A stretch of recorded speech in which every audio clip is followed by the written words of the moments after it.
This is not the church of Joseph Smith. The adversary has other disturbing tactics. Among them are his efforts to blur the line between what is true and what is not true.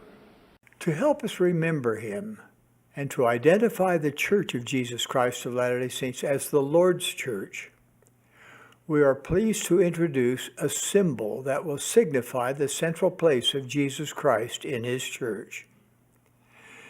This symbol includes the name of the church contained within the cornerstone. Jesus Christ is the chief cornerstone. At the center of the symbol is a representation of Thorvaldson's marble statue, the Christus. It portrays the resurrected, living Lord reaching out to embrace all who will come unto him. Symbolically, Jesus Christ is standing under an arch. The arch reminds us of the resurrected Savior emerging from the tomb on the third day following his crucifixion. Travis Wayne Goodsell. Got a comment from a guy who didn't understand that I hold all comments for review because of the large masses of abuse that Mormons spew. And he was trying to claim that he knew the truth and went on a long diatribe to include General Flynn and others and conspiratorial claims from QAnon. And it is disturbing to see so many Americans follow and believe lies and liars. It's extremely disturbing in the Church of Jesus Christ of Latter-day Saints. But for the most part of it, I can relate, having been deceived myself by the Church, thinking that we're Jesus Christian when we're Jewish. And if you're new and you're like, what? Exactly. We've all been deceived. And it's just like in our nation that those lies and deceptions weaponize those who fanatically believe. And so I have stalkers that make sure to put thumbs down on all of my videos. It's like they get notified of my videos. They secretly subscribe so I don't know who they are. They make sure not to comment so that I can't drop them from watching my videos. And they don't care or don't see that they're the bad guys. That what they're doing to me is confirmation that I'm correct. But I don't need their confirmation because I'm already Mormon, born and raised. I know all the truth. And I can't go around denying what I've learned as true. It's like that's what our nation has become, that we have to deny truth, that we have to question those in the scientific community who use science. And it doesn't help when PhDs in the scientific fields are caught having lied and deceived us. And I understand that. I'm the decipherer of Paleo-Hebrew. Why? How? Because when I did the research to find out if Joseph Smith's King Follett Discourse, claiming that the Hebrew text of the Bible was incorrectly translated, the Hebrew text, I I had to find out, is Joseph Smith true or is he wrong? You know, just because I was born and raised Mormon doesn't automatically make Joseph true. And so, in doing my research, I found out that the current theory, which is false, and thus the theory needs to be dismissed. You can't hold on to a theory when you've confirmed that it's false, and it's fallacious in its argument structure. You have to dismiss it. And yet, this is one of those. They are... It was William Foxwell Albright, because all of you know about him, right? Who got a recommendation from Sir Alan Gardner, who did the famous, well-used Egyptian sign list and grammar, who suggested the acronym theory, not to be confused with acronym,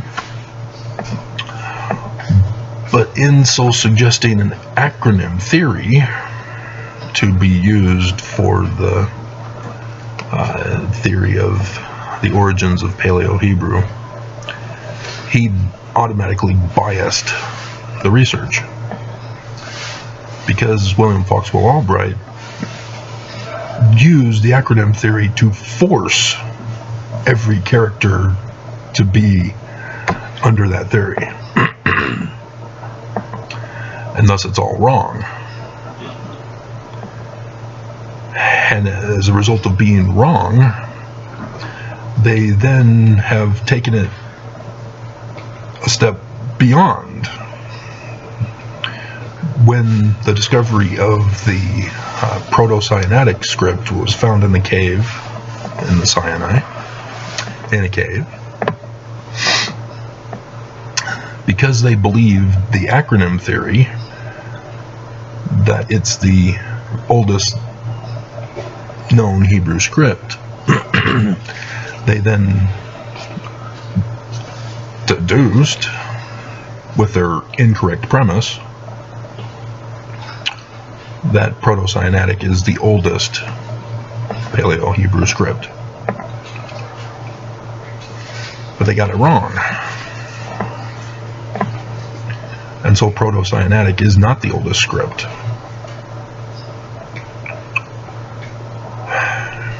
And so, having to do pioneer research in the field, starting from scratch, because Paleo-Hebrew script was still at that time, before me, an extinct, undeciphered language.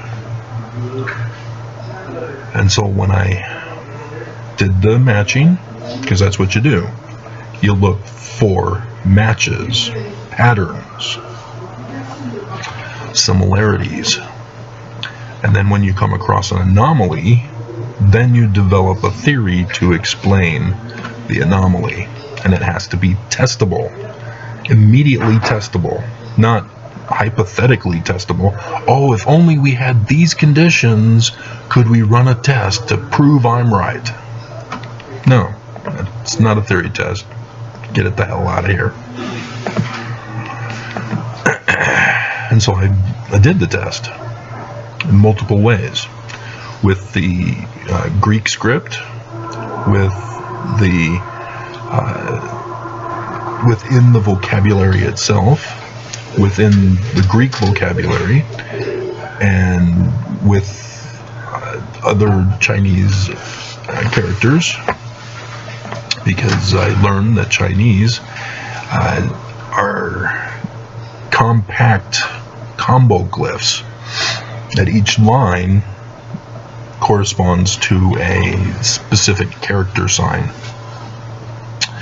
And so I was able to break down what each character sign meant in Chinese, thanks to the help of a professional who developed the book, and confirmed with Egyptian that Chinese comes from Egyptian, and thus was able to confirm with that other test as well. Multiple tests were being used, and I still test myself as I go over the Bible with you. I'm just walking right into the topic, no preparation in advance, and boom, there you go, on the spot confirmation of the theory that I had from way back when. So when I do Samson, for example, telling you that his name means sun god or sun king, that's because of my theory test. And the names of Israel that Nelson botched, it's because of my theory test. And so I'm able to tell you guys that the author of Genesis specifically named his characters according to the stories of those characters. And so you will see with his name given at birth the attachment to the meaning with the word that would be found within his name. And prevail is not in the name of Israel. And so I'm helping you learn how to learn in my videos as well. None of my videos are done lightly. They all have an important message for you. But when you guys are just YouTube searching for what you want to watch, that makes it difficult for me, because you guys stumble onto my videos and you don't know the prerequisite material, and you think you know it all, and therefore I'm wrong with the one video you watch, and I'm not able to put in a whole bunch of stuff. But one of the major problems in knowing what truth is versus opinion, because opinion is not true. Yes, it's true for you that it's your opinion, but opinions are not true. They're not truth. It's the same thing as seed versus fruit. A seed is not the fruit. It has to be grown to become the fruit. Just like an opinion, a belief, or a feeling. It is not the truth. It is not the knowledge. It is not the results. You have to, like the scriptures tell us, plant it into the fruit to find out if it's good or bad, truth or a lie. And I've gone over with you that it's psychology that has been the big deceiver. They're the ones that were placed in the school systems helping kids turn from science, because psychology is not scientific. They're what's called a pseudoscience. They do not use the scientific methodologies necessary to accurately determine what is truth. And by putting them in the school systems, they're causing our kids to grow up with this fallacious thinking instead of thinking logically. And so it's no wonder that people are more of a tabloid follower cult. So back in the days of magazines, there used to be this thing called tabloids. You know, a 300-pound baby is born. You know, and a bat has a human DNA in it, or whatever psychotic story that's intended primarily for entertainment. But I saw on my mission in New York, there was a woman who said, no, this is the news. No, it's not. And you can't convert people to Mormonism when they're believing the most ridiculous, absurd things that are just outright lies and designed only for entertainment purposes, but because they're not coming out and being honest and saying, this is only entertainment, we're lying to you. You know, like the Onion movie was awesome, had Steven Seagal in it, even though he's run away to Russia and because of his troubles here in America, but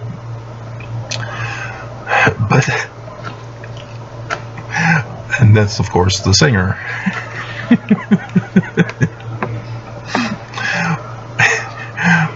But yeah, even the singer, she's being interviewed by the guy about her songs, and he's, you know, talking to her about, you know, these seem to be sexually explicit. She says, oh, no.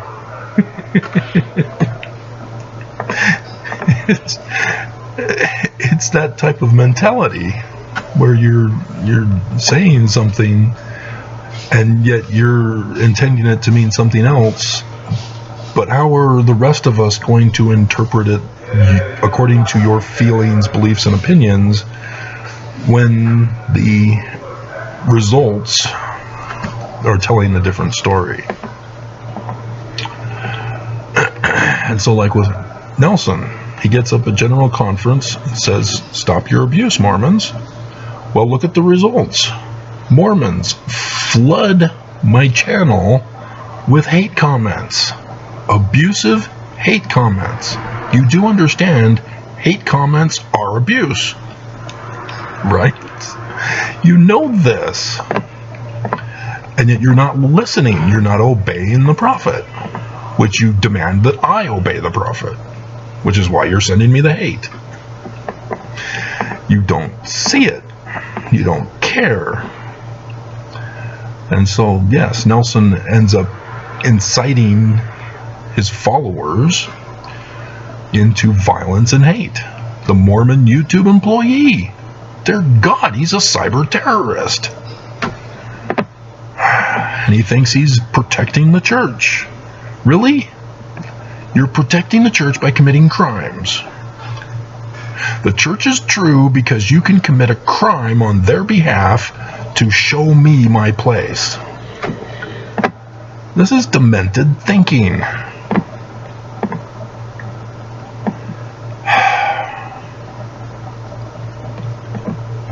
And so it doesn't convince me I'm wrong. But again, I'm smart enough to say, hey, wait, I need to fact check me to make sure. I need to test me to make sure that I'm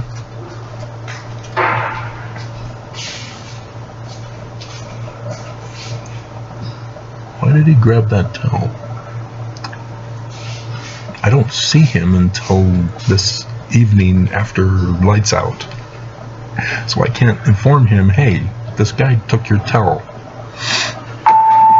But, Andrew Hummel, you have a phone call at the front desk. Andrew Hummel, you have a phone call at the front desk. Andrew Cuomo?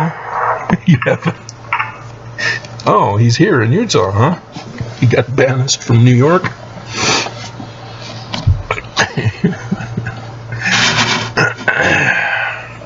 But and so yeah, it is frustrating trying to do videos to warn and inform Mormonism, and they just are like Bednar's plagiarized video that everybody's upset with me for. He plagiarized, not me. I just pointed it out, and Mormons are upset with me about it. But yeah, Mormons are in rebellion against the truth.